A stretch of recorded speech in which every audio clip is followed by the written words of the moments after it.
किसी बशर में हजार खामी, अगर जो देखो तो चुप ही रहना। किसी बशर का जो राज पाओ या ऐब देखो तो चुप ही रहना।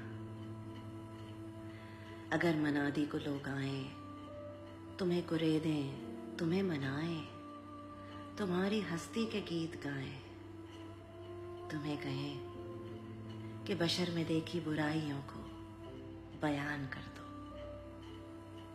तो चुप ही रहना। जवाज ये है, दलील ये है,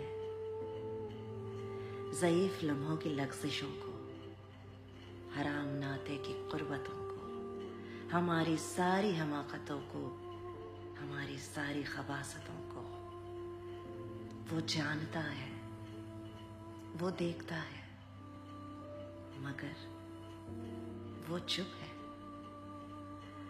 अगर वो चुप है तो मेरी मानो वो कह रहा है कि चुप ही रहना। इफ्तिखार फिसा, ब्रिलियंट सर, जज़ाकल्लाह।